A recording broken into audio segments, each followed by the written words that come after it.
Hello friends, welcome back to my YouTube channel. I'm Gauransh Bhardwaj, and before I move on to my cricketing analysis, I would like you all to please like, share, subscribe and comment on my YouTube channel. Now moving on, today we are going to dissect the third Ashes test match between Australia and England at the MCG in Melbourne. As I said yesterday, that it is a very fast moving test match, and its speed increased furthermore in this day. It spanned for about one session, and Australia were clear winners in about 2.5 days. So Australia were clear winners, and they are winning the test matches of Ashes just like a candy to a giggler or to a child. Absolutely no contest between these two sides. It is the gap is widening between their cricketing abilities. It seems as if Joe Root stand up for England, there is something for England to behold for.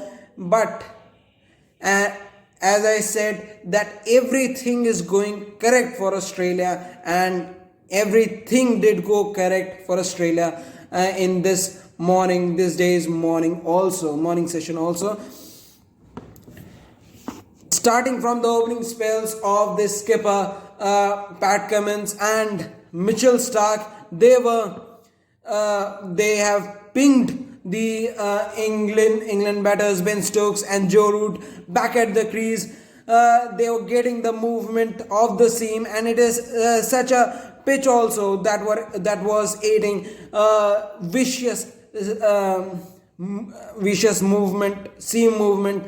And if you're not having intent to play some of the attacking shots, to get out of the crease and smack them for over long off for a 6, or over mid on or over mid off for a 4, and force the bowlers to change their line and lengths, you're going to get stuck and get out. And absolutely that's what did England today in the morning session.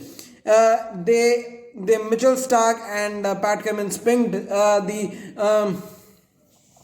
the English batters down and tied them down at the crease, and that's the effort of Pat Cummins and Mitchell Starc that was capitalized on by Scott Boland. Scott Boland, remember, it is his debut, and he's very experienced at the first class career, and most of the matches he's played are for Victoria, and this is his home ground, so he knows the conditions well. He knows that if you bowl full on this pitch, you will get seam movement. So he bowled full, and remember his first ball of his spell, he got an edge of Johnny Bairstow that was dropped by Cameron Green at gully, and then from there on every ball he bowled, it was just like a spell of magic he was bowling.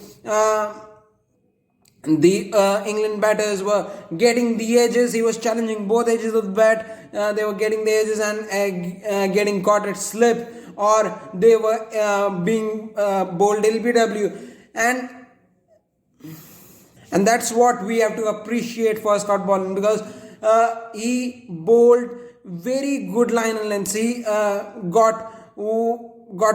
stuck to one length that was short of good length, and got the edges and got the breakthroughs.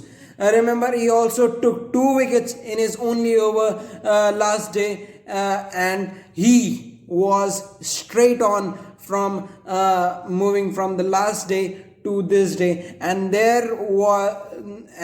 they bowled out England for a meager 68 all out, and won by an innings and 14 runs, and deservedly so.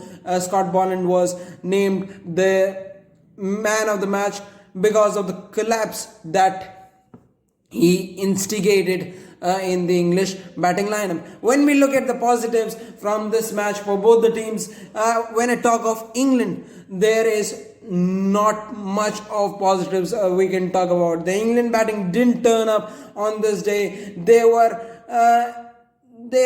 very much defensive. When they tried to break the shackles, they didn't get hold of the ball, and they were caught at the deep. So there was something of a terror. There was no jailbreak for England, and for that matter, we also have to appreciate Australia, because they bowled fuller lengths, got seam movement. They also won the toss, which was also an important aspect of this test match. There was cloudy morning on the first day's play because of the early morning rains, and they won the toss, got used to the overcast conditions and the grassy tinge of the pitch, and bowled England out for 187, a small meager total of the first innings. And if you make such a small total in the first innings, you are always chasing the game, and the English were always chasing the game. But there was one positive for England, that was their bowling. Jimmy Anderson and Mark Wood were the point of difference. Jimmy Anderson just getting the ball to outswing a little bit, pitching on the stumps, and then outswinging it. Lethal bowler, a very good bowler. Credit to his longevity. He played 165 test matches, took over 560 wickets, and his career is still going on. He is still going on. When he was asked if he has to retire, then he told that there is never a thought coming into his mind that he is going to retire. So there is only one positive for England, that is their bowling. And for Australia, everything was going correct. The form of Marcus Harris was a concern. He got back to form with a crucial 70 in the first innings. The English bowlers were immaculate, impressive in their line and lengths in the first innings. Pat Cummins and Nathan Lyon was also getting the turn in the first innings. As Shane Warne says, that if there is a seam movement on the pitch, you will also get spin on the pitch. That's what Shane Warne used to say, and Nathan Lyon did just that. So their bowling lineup is working effectively, their batting is working effectively, and they have won the Ashes now, and England have sort of gifted away the Ashes to the Australians. That's all from this test match, and I hope you enjoyed our coverage.